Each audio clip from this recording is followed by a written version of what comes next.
Wonder how many of us are saying that today.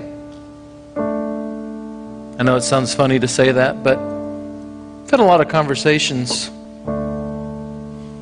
with couples over the last 6 months saying the very same thing. Funny thing about this is it doesn't just affect you too. Usually there's somebody else in the mix that doesn't even understand. They feel small. They can't fix it. They don't even know what to do. And I would say, honestly, I think it's not even that the child doesn't know what to do. It's that we as adults don't know what to do. We don't know how to fix what's wrong. And the problem, I believe, is this, is that we have traded ancient wisdom for modern wisdom. And so tonight I want to just talk about the difference between commitment or covenant and contract. You see, society today has become so inundated with contracts that everything we do, even marriage, has become a contract. What am I talking about? I don't know. Go sign a lease on an apartment. What do you fill out? Maybe you need the first month's rent and you sign a contract. You know? Even for a garbage company, you sign a contract. Anybody have a phone in here? What do you sign? A 2-year contract, and it has what? Terms and, help me out, conditions. Terms and conditions. You have a dish, you have cable. What do? You sign a 2-year contract. You sign terms and conditions.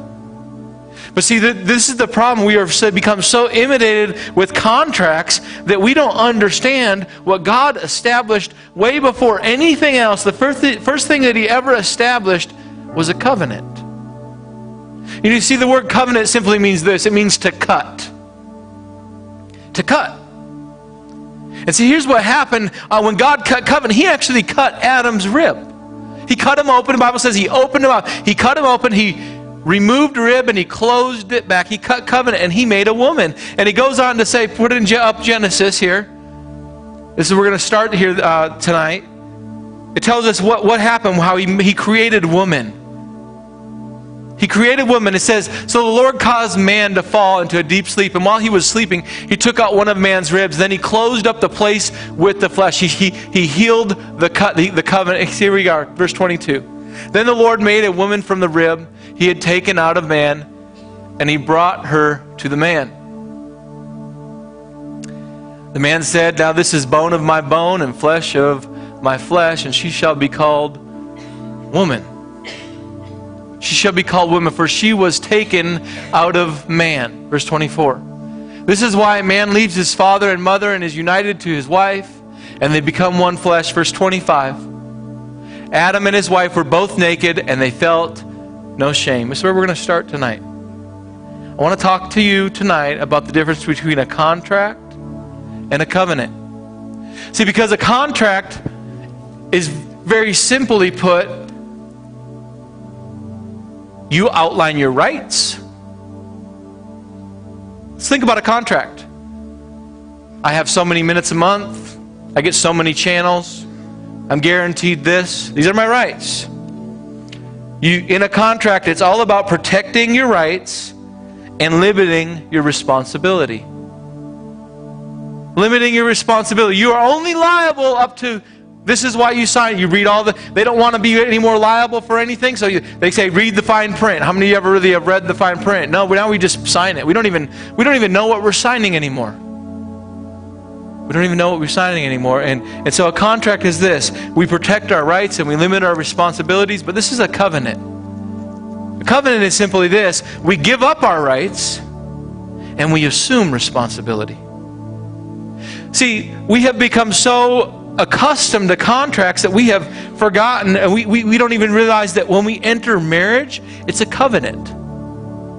It's a covenant where we get rid of all of our rights and we assume new responsibilities. Maybe we wouldn't have signed up for it, but maybe we would have if we would have known how to walk into it and what just a covenant would bring.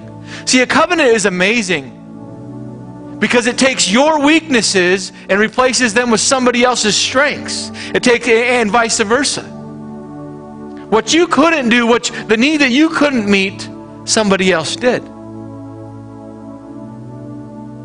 You give away all your rights. And now you assume new responsibilities. You can do what only you can do. And they do only they can do. But ultimately, you're responsible. See, a contract takes two parties to come into agreement. A covenant only takes one. You covenant with one person. If they say, I'll covenant with you, a contract can be null and void by one person breaking the contract. But a covenant, it takes two. It's the opposite. So this evening, I want to do this. I want to talk to you about if a contract is protecting our rights and limiting our responsibilities, and a covenant is all about giving up our rights and assuming our responsibilities. Here's what I want to talk about. I want to talk about the three ways that we do this, that we relinquish our rights, or we give up our rights, and the three ways that we assume our responsibilities.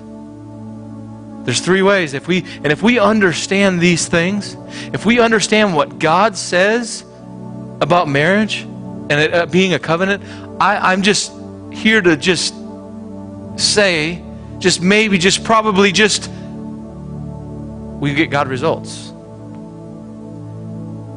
If we operate by godly principles, we get godly results. And so we have to understand this tonight. And so here, as we, in a sense, turn the page, that's what I asked, let's turn the page.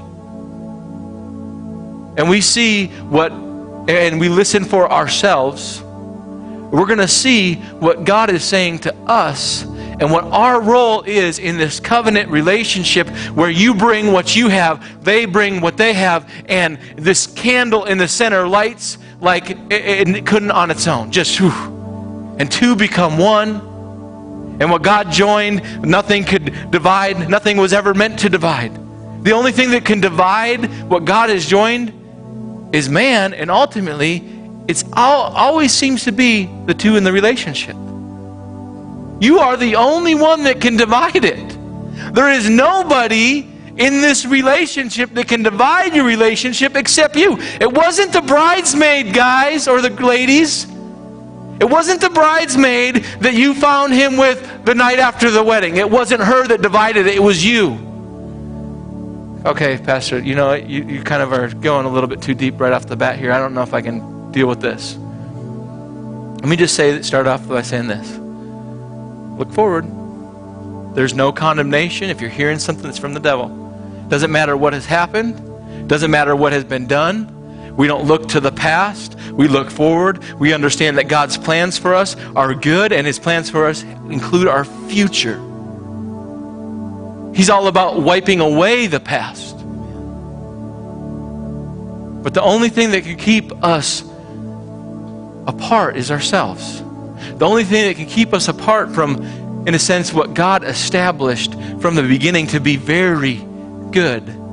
See, man, it was good. It wasn't very good until there was woman. He said it's not good that man would be all one. He needed two. And you need two. And I know some of you are out there saying, I don't need him. I don't need this. I don't need this. And you probably said something like this, I don't need this. Seriously. Really. I'm done. Just walking away. This song echoing through your halls. But the first thing we see, and we put it back up Genesis, we're going to talk about the rights that you give up. The rights you give up, the first right that you give up as we read Genesis chapter 2, 21 through 25. So the Lord God caused man to fall into deep sleep, and while he was sleeping, he took one of the man's ribs, and then closed up the place with the flesh. Then the Lord gave man a woman rib. Keep on going, 23. The man said, this is not bone of my bone, flesh of my flesh. She shall be called woman, for she was taken out of man. Verse 24. That is why a man leaves this is where it first starts. This is why a man leaves his father and mother and is united to his wife, and they become one flesh. The first right that you give up when you get married is the right of priority. The right of priority. The right that you have first place. And what I mean by that is this. Anything that would take a place above your spouse, you have to give that up. See here, how did you get that, Pastor Nate? Well, you see, the first thing, the only relationship that meant anything, the only thing that was the most important thing at the time would be father and mother. It's the most precious, it's the most dear relationship that there is. But it says, hey, when you get married, you leave the thing that's the most important to you. You give up all of your priorities, the things that was most dear to you. You leave your mom, you leave your dad. I'm talking to you. I'm not talking to, yeah, I wish she would. That's part of the problem is those in-laws. No, I'm talking to you. You leave what is your priority. You leave what is your priority and you start giving your spouse your best, not your job your best, not your baseball team your best, you give your spouse the best. Not your workout program the best, not your housework the best, not your hobby the best. You give your spouse the best. What does that look like? It doesn't look like this. Hey, honey, I just was, don't talk to me. I had a rough day. I just need to go out and chill for a bit. Doesn't look like that. You give up your rights. You give up your right of priority. The priority now becomes not you, it becomes them. And I would even say this, it becomes not them, it becomes the other one. Not them as in the kids. You want your family to work? Put her first. When you go to the gas station to get your kids a treat, I'm just talking from experience, you better get your wife one and you better give it to her first. Reasons, chocolate, dark caramel, Reasons, solves it every time. No, you better do that. Because not only are you honoring her and the covenant, that this is covenant, okay? You're going to reap covenant rewards when you begin to operate covenant ways. But you're also showing your children, that guess who has first place? Mama or daddy. Each other. Because when mama's happy, when daddy's happy, man, the family's happy. So the first right you give up is you give up your right of priority. The second one, I would say this, is you give up your right of ownership. You give up your right of ownership. See, this is why man leaves his father and mother and is united to his wife, and they become one flesh. This is probably one of the greatest misconceptions. Is the difference between covenant and contract. In a contract, there's two parties. In a covenant, they just become one. A blood, it just is one. They become one flesh. You give up the right to own anything. You know the money that you made? This is a huge one for it's not your money. Just because you're the breadwinner, when you go make the money, guess whose it is? It's not yours. Guess whose it is? It's ours. It's hers. That's right. Thanks. It's hers. I'm not hers. It's ours. It's ours. Yeah, but come on. Really, Pastor Nate, we've been living like this for a long time. Let me just tell you, you're just trading ancient wisdom for modern reality. Yeah, but Pastor, he makes this money and pays this, and I make my money and I go spend that money. Because he's the breadwinner and he take care of that and I'll just take care of that. No, it's not yours and his, it's ours. It's ours. There is no separate entity. You want the results of a contract? Let me just talk about how much this world has went over to the contract side away from covenant. Mexico is currently still deciding, it's before their parliament, their government, to not hand out marriage licenses anymore that are till death do us part. Instead, what they are you can decide how long you want to be married. Minimum of 2-year requirement. But if you don't get it renewed after the time that you decided, you are now divorced. This would solve a whole lot of things, and we come into a marriage with a prenup. Simple, right? That's how we do it, because it's not till death do us part. It's, right? I mean, because, I just like, wow. See, nothing you own in your house is yours anymore. It's not even just about money. Let's turn to 1 Corinthians 7:4. 1 Corinthians 7:4, and this is kind of one of those scriptures that the guys are going to want to hear. The wife does not have authority over her own body, and all the men said, but yields it to her husband. See, I knew we were supposed to come tonight. And, let's just talk about the husbands for a minute. In the same way, the husband does not have authority over his own body, but yields it to his wife, and all the husband would say, here it is. Gimme, here I am. Right? But really, if you were to look at this scripture and not take it out of context, it speaks nothing of what you get. It speaks everything of what you give. It didn't say anything about how husbands, you get your wife's body. No, it just said, wives, you give your body. It says, husbands, you give your body. It never talked about you owning anything. It talked everything about you giving something. You don't have a right to own anything. You don't own your body. You don't own her body. It's all about what? What you give away. You give away everything that you own, and it becomes ours. And this means, just talk straight, talk about sex. If she doesn't dig certain things in sex, we'll talk more about this, but, no matter even if you agree on it or not, you shouldn't have pornography within the marriage bed, period. Straight up. That's what's causing a lot of problems. People are getting off and doing crazy stuff because the other person doesn't satisfy or something like that. It's causing so much stuff. It's unbelievable. But you don't own her. You don't own him. It's ours. That means you have to walk in agreement. You walk in agreement. Next thing is this. You give up this, and I think this is really big. You give up the right of privacy. See, here's what happens, this next verse, Genesis 2. Pick up in 24, actually 25, I think. It tells us this, that for this cause you'll leave your father and mother, and you'll become one flesh. And then it says, and Adam and his wife were both, what? Naked. They were both naked, and they felt no shame. They felt no shame. And you know what? You look at where this is found. I don't even think that this is even talking about them being naked, as in they had no clothes on. It was that they were fully exposed. She knew your secrets. He knew your secrets. And they weren't ashamed. They had no reason to be ashamed. There was no sin.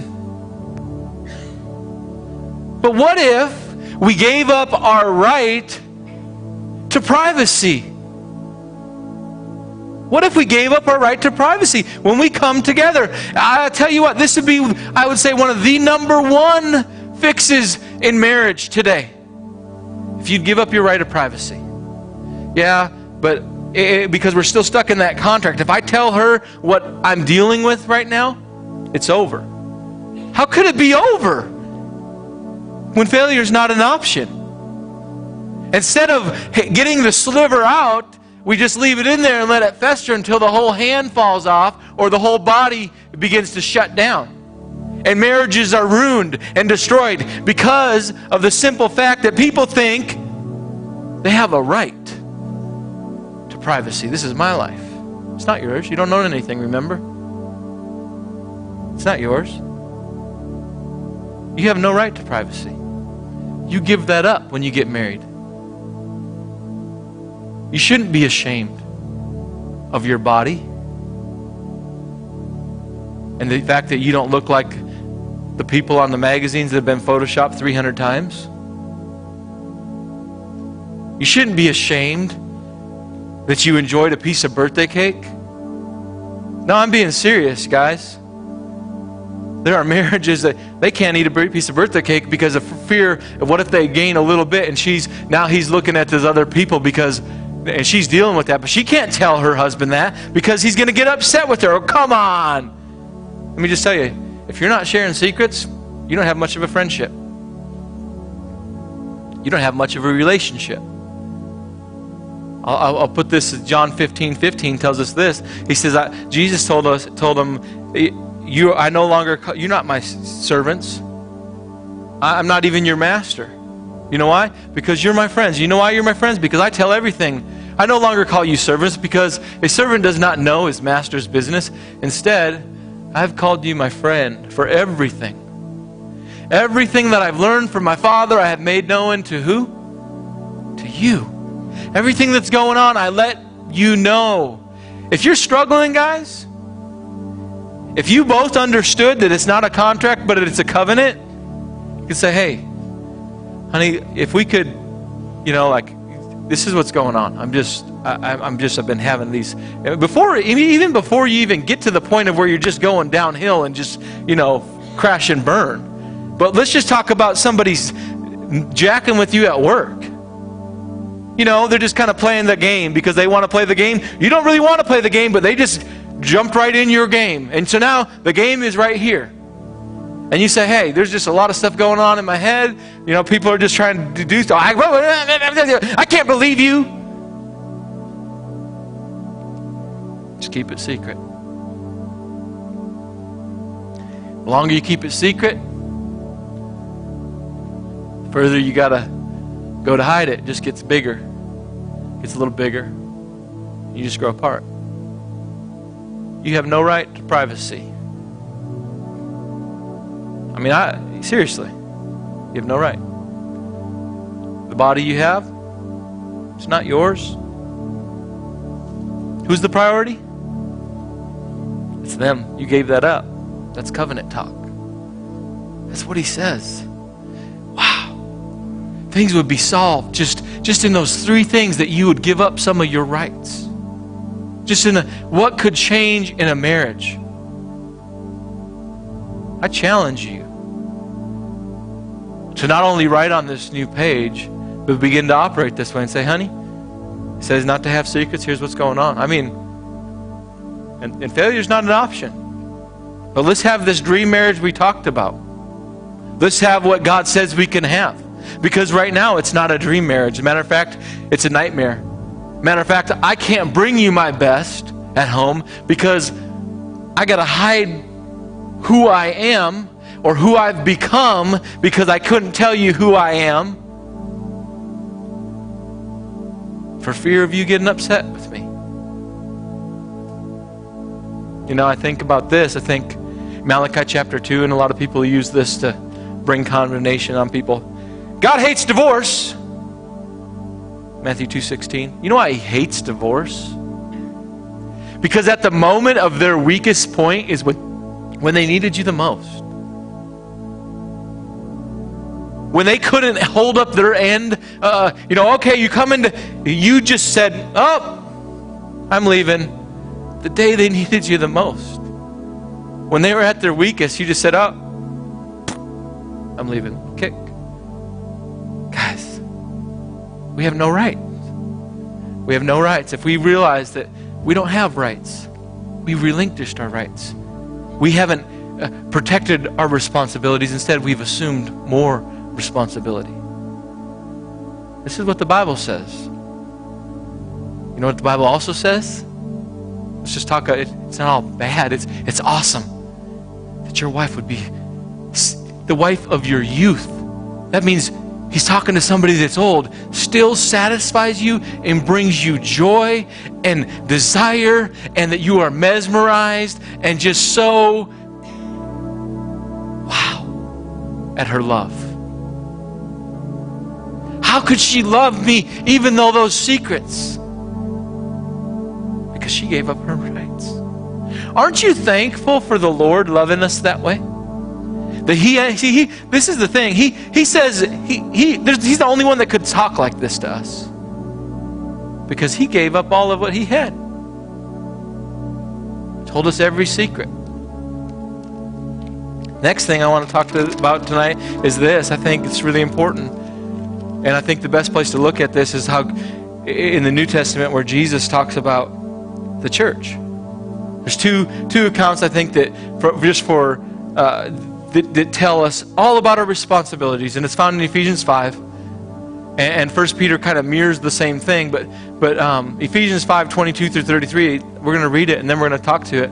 Wives, I'd love if you read verse 21, gentlemen. But it says, wives, submit yourselves to your own husband as you do to the Lord. Let's just cruise through this. For the husband is the head of the wife, as Christ is the head of the church, his body of which he is the Savior. Now as the church submits to Christ, so also wives should submit to their husbands in everything. Husbands, love your wives, just as Christ loved the church and gave himself up for her. Remember that line. Verse 26. Gave himself up for her, remember this, to make her holy. Okay? Cleansing her by the washing with water through the word, and to present her to himself as a radiant church without stain or wrinkle or any other blemish, but holy and blameless. In the same way, husbands ought to love their wives as their own bodies. He who loves his wife loves himself. After all, no one ever hated their own body, but they fed and cared for their body just as Christ does the church. For we are members of his body. For this reason, a man will leave this is again quoting Genesis chapter 2. A man will leave his father and his mother and be united to his wife, and the two will become one flesh. This is a profound mystery, but I am talking about Christ and the church. However, each of you also must love his wife as he loves himself, and the wife must respect her husband. There's 2 points I want to just really look at that, and that's found where it talks about the husband, love your wife as Christ loved. That's what all that's about. Husbands, you love your wife as Christ loves the church. Wives, you submit as you do to Christ. But there's something going on here where he says, love your wives as Christ loved the church and make her holy. The first responsibility that you assume when you get married is this: love as Christ, what? Loves. How did he love? Put up Romans. Put up Romans.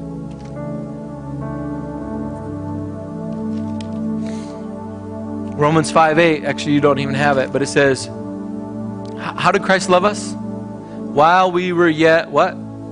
Sinners. See, the way that Christ loved us, the first responsibility that we pick up is we are to love unconditionally.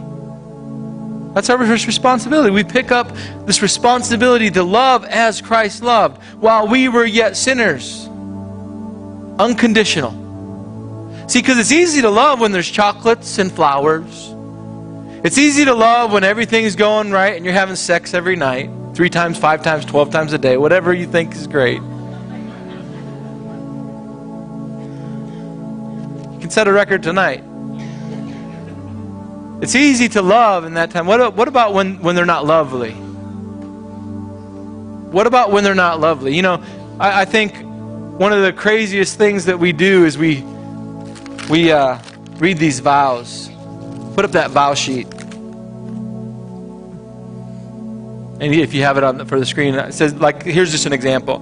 I, Nate, take you, Evan, to be my beloved wife, to have and to hold you, to honor you, to treasure you, to be at your side in sorrow and in joy, in the good times and in the bad, to love and to hold you, cherish you always. Honesty and faithfulness will ever guard my heart and actions. Above all else, I will strive to follow after the Lord, knowing that and only that will make me the husband you deserve. I promise this from my heart for all the days of my life, and as long as you don't do something wrong, as long as you don't cheat on me, as long as you have sex with me when I want to. Otherwise, I'm going to go look for somebody else. As long as you're still skinny.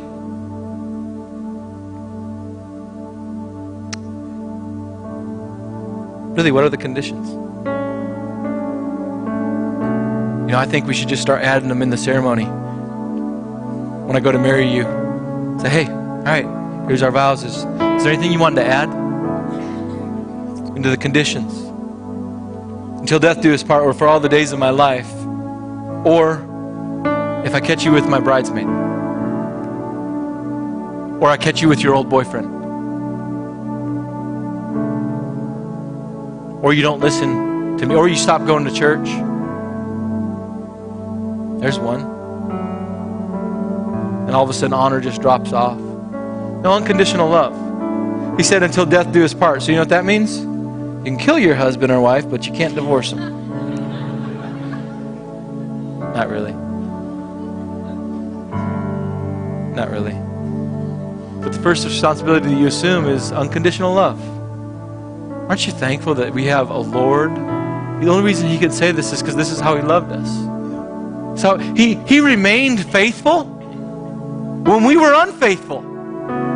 This week when you messed up, when you were looking on things, thinking about things, saying the wrong words, doing all these things, you know what he did? He didn't say, you broke the conditions, dude. You better find another way. You better, right now, you better repent. And you better make sure right now. Or, you know, I'm out of here. And he said, while you were unfaithful, in the moment while you were getting off, guy, you know what Jesus was doing? I love you. I love you. I love you. See, you can't love unconditional until you received unconditional love. You got to know that he loves you.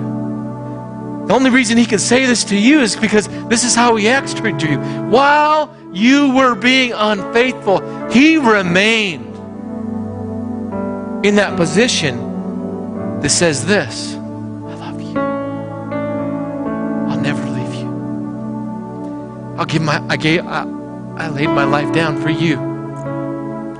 And there is nothing, no height, no depth, no circumstance, no sin that can separate me from my love for you. That's unconditional love. That's unconditional love. And until you realize that's your responsibility to pick up, privacy will always be an issue. See, these things go hand in hand. Until you realize how great you've been forgiven, you won't be able to forgive great. Jesus loves us. I'd go so far to say, when you're talking about your husband or your wife in a way, the old lady, the idiot, whatever, that unfaithful punk, whatever. Excuse me? That punk you're talking about, that's my child. Please, would you honor him? I'm not even just talking about within the marriage. Let's talk about just in the world. Let's bring honor back. You idiot, what are you doing cutting me off? And what if we honored somebody? That's my idiot you're talking about. I died for that person too. Yeah, but you don't know what, no, I died for them while they were doing that. And you remember man, God is good. Next thing we pick up.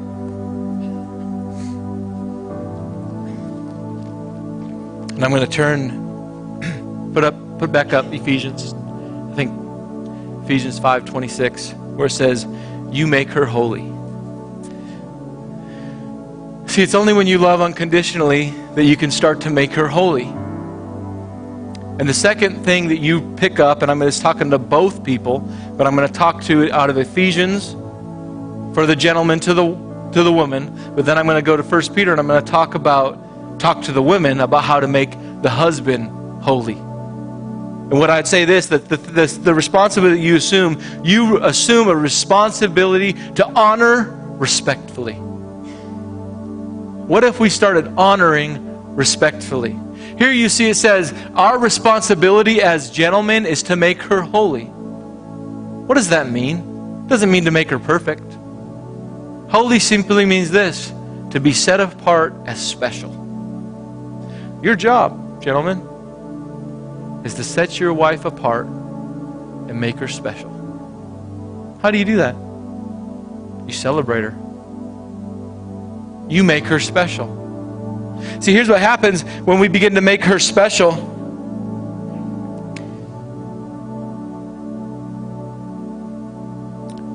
All of a sudden, she becomes valuable to you. Now she wants to be around. Now she wants to honor you. Because honor is not something that someone has, it's something you place upon it. Think about that for a minute. It's not what I have, it's what I place upon it. I just made them special. I put them just above myself. That's my job, to honor respectfully. Respectfully. I want to turn to 1 Peter 3:5, and I want to talk, because this talks really directly to the women, but it follows right up in verse 6, and it says, husbands, in the same way. So it's talking to both. I want you to see this. For this is the way the holy women of the past who put their hope in God used to adorn themselves. How did they do it? Or maybe one translation says this. It says, this is the way the holy women of the past made themselves beautiful. You want to know how women make themselves beautiful in the past? Not today. Not the makeup. Not the lipstick. You know what turned the men on in the past? It wasn't the lipstick like today. It's like, I got to lose weight. I got to get breast implants. I got to do something to make myself look beautiful and keep up with the status quo. The people of the past, you know how they did it? They submitted themselves to their own husbands. Watch this. Like Sarah. Like Sarah. You know Sarah, Abraham's wife? Let's read what Sarah did. She obeyed Abraham. Now listen to me. Hear it all. She obeyed Abraham and called him her Lord, or if you might read it in another translation, called him her master. Wow, Pastor Nate. You have went off the deep end. Seriously.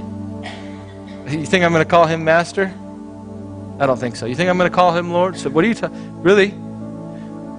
Like Sarah, who obeyed Abraham and called him her Lord. What a statement. Master. See, Abraham wasn't that great of a guy. Twice he lied about his marriage with Sarah for fear. But see, what made Sarah beautiful to Abraham was the fact that she called out not who he was, but who he could be. What if you stopped calling him who he was and you started saying, Master? Abraham was only as great as he was because of the woman that was there. And she didn't bring up his junk and his funk. Instead, she's called the man things that were not as though they were. What if we started speaking to who he could be instead of who he is? You'll be beautiful in his eyes. Because there's no enemy as a man. You know how dirty you are, don't you? You know how you've messed up. But when somebody picks you up, when somebody lifts you up, man, there is nothing that you wouldn't give for them. There's nothing. You are her daughters if you do what is right and do not give way to fear. So I want to just, these things that I had written down as I was studying. Sarah refused to call him what he was, but what he could be. Refused to call out the junk and honored him when he wasn't honorable. It made him into the man that he was. It changed him. Her words changed him. Like it completely changed who he was. You looking for a man that you're dreaming of? Take up your responsibility to honor respectfully and change your man. Speak to who he is. Speak to who he could be, not just who he is. Don't just talk about what he's been doing. Talk about the good things. I'm telling you, it's called honor. This is how Sarah did it. Goes on to say in this verse 7. Husbands, in the same way. You don't have to talk about all what she did, how she messed up and how she was flirting with that guy and why were you texting this dude, and you don't have to bring up all the junk and all the funk all the time. You don't have to just say, rip on her for not balancing the checkbook and spending and jacking up your finances. Whatever. Maybe you were the one that jacked them up, guys. You assumed that you had money when she had already spent it.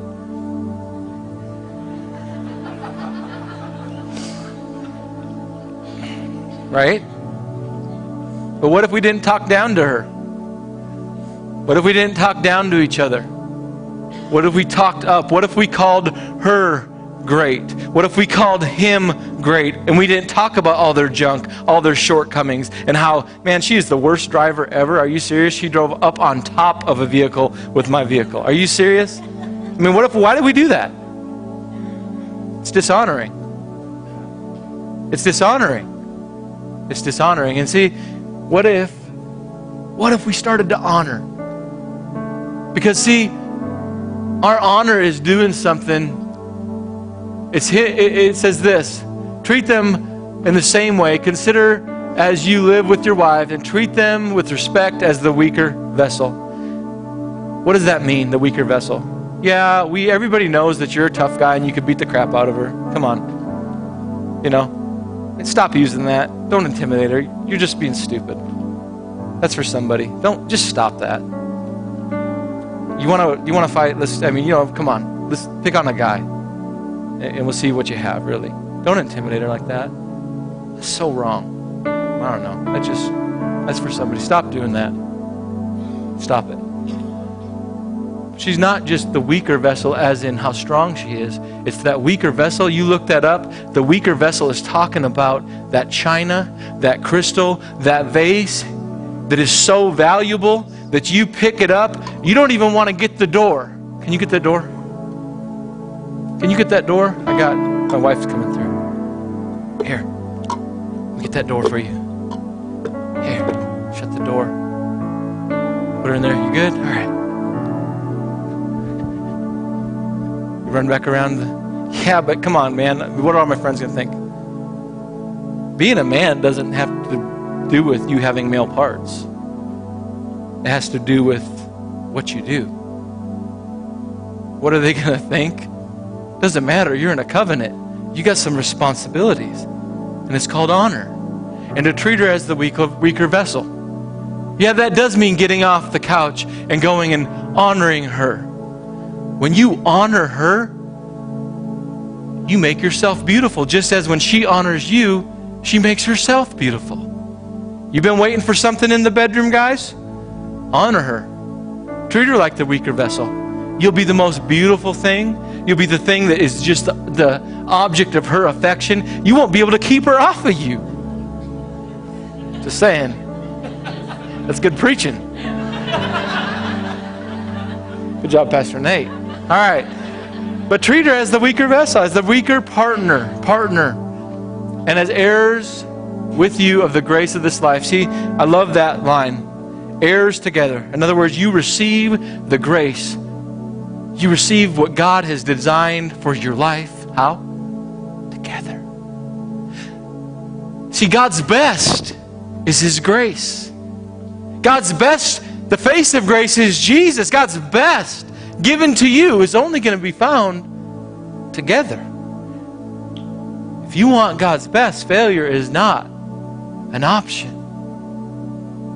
It goes on to say this. It says, your prayers are hindered when you don't honor. That's a powerful statement. That's a powerful statement. Let's elevate honor. Let's start honoring again. Let's lift them up. Yeah, I can't lift them up because of what they've done. What was that? The first responsibility that you assume? Unconditional love. See, we've forgotten what contracts are. Or not contracts, covenant. We don't know what a covenant is because all we think about is terms and conditions. But the vow was what? Till death do us part. The last thing that you assume, and this is found in Ephesians 5:21. And I love this, and it just spoke to it right there. It says, heirs together. Submit to one another. Together, mutually, you submit to one another out of reverence for Christ. What would you like, honey? I don't know. What would you like? Let's become, you now pick up the responsibility to be in agreement. Where two or more are gathered, what's impossible? Nothing. Where two or more are gathered, there He is in the midst of them. And where God is, there is nothing impossible for Him. So I don't care what has happened. I don't care what has been done. God can do a work in your life. He can change your heart. He can restore a marriage. He can just rearrange everything in such a way that it is so much better than it ever has been. If we'd realize that's our job. That's what we pick up. Come into agreement. Lord, I messed up. I'm sorry. You grab your wife's hands and you come into agreement. Maybe she's saying I was unfaithful. Maybe it could be anything. It just could be Facebook. Could be whatever, but grab hands and come into agreement and ask the Lord to heal something. Because we serve a good God. That if you ask for a fish, He's not going to give you a snake. If you ask for some bread, He's not going to give you a stone. But He'll give you exactly what you ask for.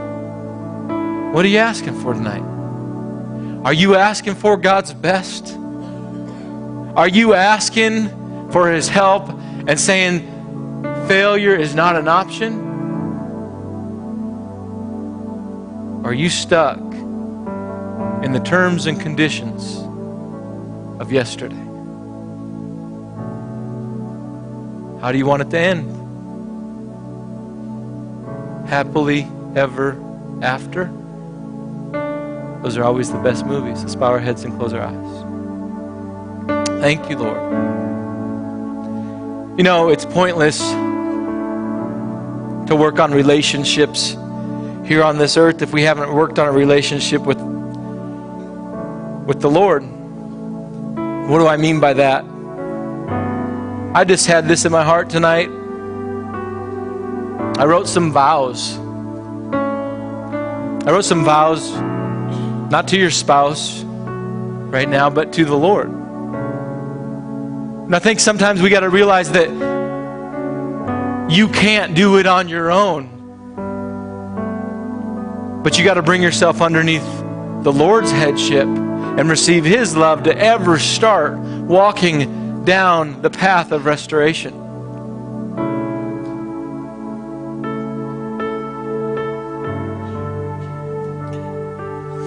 So I just wanted every head bowed, every eye closed. You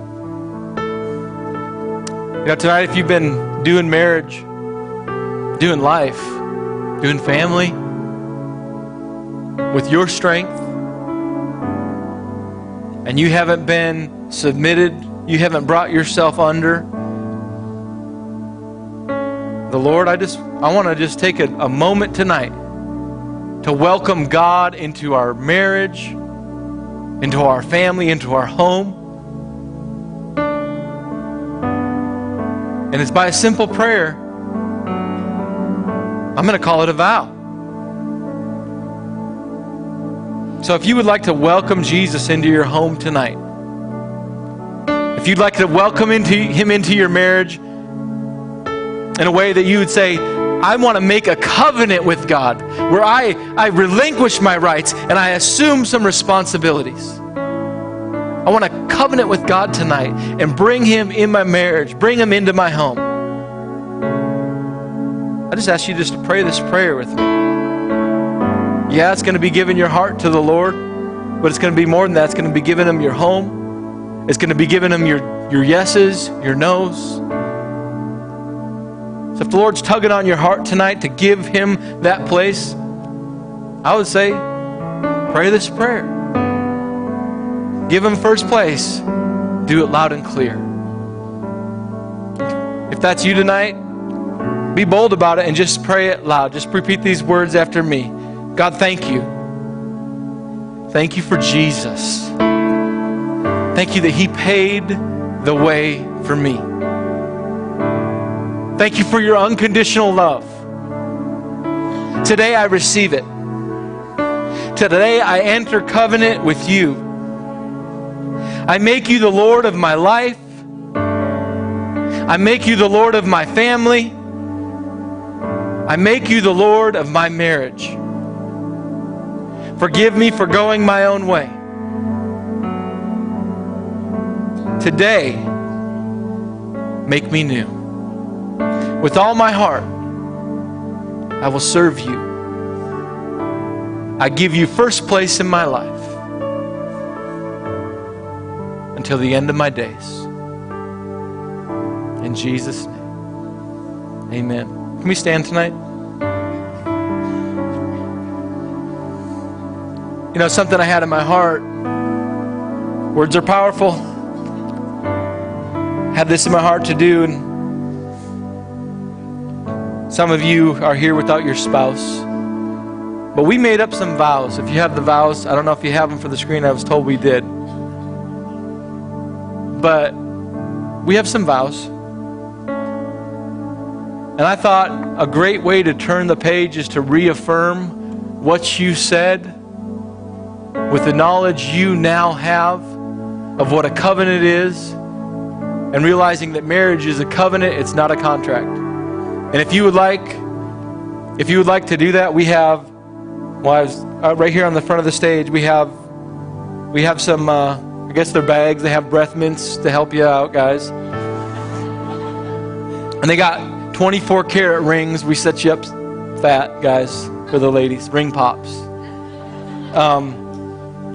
But if you want to, we're going to do that tonight. If you would like to just reaffirm your vows tonight, gentlemen, come on up here and grab one of these. We're going to do this here in just a minute. As you're doing that, make sure grab the mints out. Also, if you're here by yourself tonight, and your husband or your wife couldn't make it, come up here and grab a bag as well. You can watch this video together when you get home. You can do it in your own time, your own space.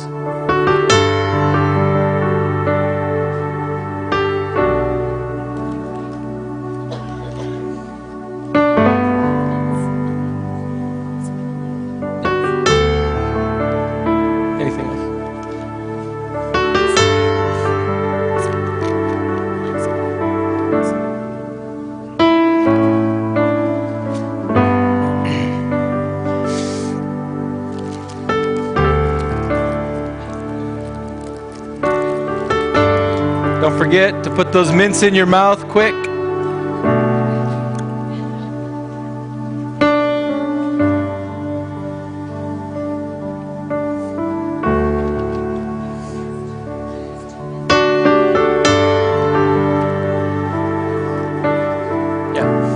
Yeah, husbands and wife, you don't own both those mints. One's for each. My wife told me that. I don't know why she would tell me that, but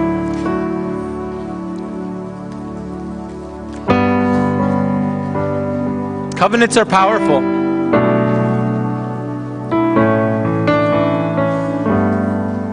You know what? Really, when you do marriage, and you get married in a church, you're joining before the Lord. In other words, you're not even entering covenant just with yourself. You're actually entering covenant with the Lord. And see, the coolest thing about that is when you enter covenant with the Lord, it's His grace, it's His ability that allows you to love in the way that you couldn't on your own. It's His grace, it's His ability that allows you to relinquish your rights, to get rid of your rights, to lay them down. It's His ability that allows you to not only assume responsibility, but to walk in and carry that out.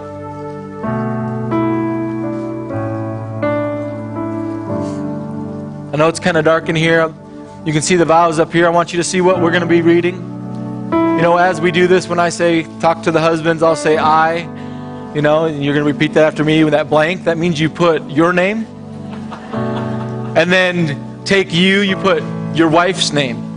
And then we continue to read it. But this is what they say. It says, I take you to be my beloved wife or husband, to have and to hold you, to honor you, to treasure you, to be at your side in sorrow and in joy, in the good times and in the bad, and to love and to cherish you always. Honesty and faithfulness will guard my heart and actions. Above all else, I will strive to follow after the Lord, knowing that and only that will make me the husband or the wife you deserve. I promise you from my heart, from all the days of my life. Before we do that, you ever remember in a wedding when you say, I do? You say, I do, when the pastor, which is really representing the Lord, he asks you a question. And he says, da-da-da-da, do you take this woman to da-da-da-da-da-da? And you say, I do. You're not talking to your wife at that time or your husband. The Lord, in a sense, is the one asking that question. When you get married and you say, I do, it's not to the wife, I do. We always are holding hands going, I do. Who asks the question? The one representing the Lord. And you enter covenant with Him at that moment.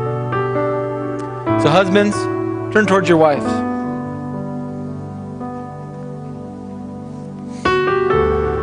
You can grab both hands. You can giggle.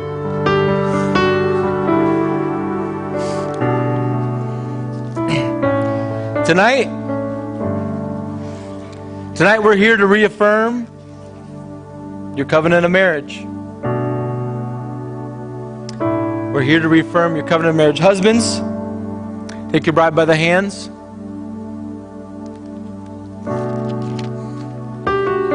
Husbands, do you take this woman to be your wife, to love her, to honor her, to cherish her, both now and forevermore?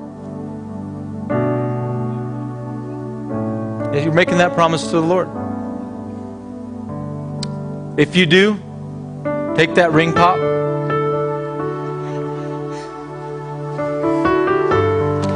Take this ring.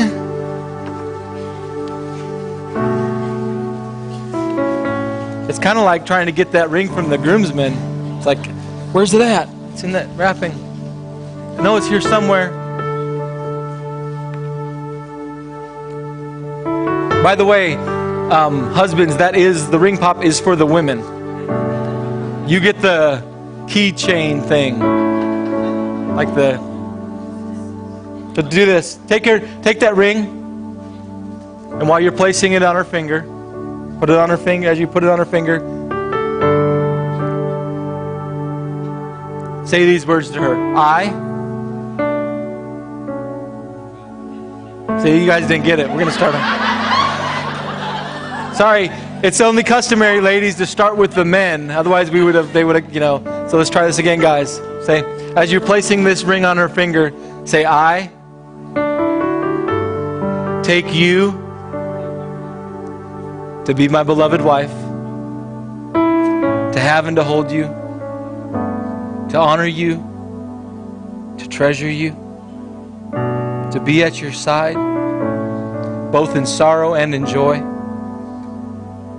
in the good times and in the bad, to love and to cherish you always. Honesty and faithfulness will guard my heart and actions.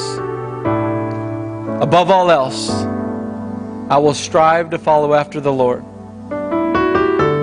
knowing that and only that will make me the husband you deserve. I promise I promise you this from my heart for all the days of my life. Wives? Nope, you're done, guys. Wives, do you take this man to be your husband? To love him? To honor him? To cherish him? Both now and forevermore? I do. Then take his ring, and while placing it on his finger, make this vow. I take you to be my beloved husband, to have and to hold you, to honor you, to treasure you, to be at your side in sorrow and in joy, in the good times and in the bad, to love and to cherish you. Honesty and faithfulness will guard my heart and actions. Above all else, I will strive to follow after the Lord, knowing that and only that will make me the wife you deserve. I promise you this from my heart for all the days of my life. Just look at each other for a minute. Giggle. Both eyes, just look deep. We're not kissing yet. We got a party to go to after this. We got 6 hours before we even hit the hotel. Look into her eyes. This is your partner the Lord joined you together with, to give you the best happily ever after you could imagine. You may kiss your bride. Smooch them. That's why we left the dark lights down. You can kind of get busy with it.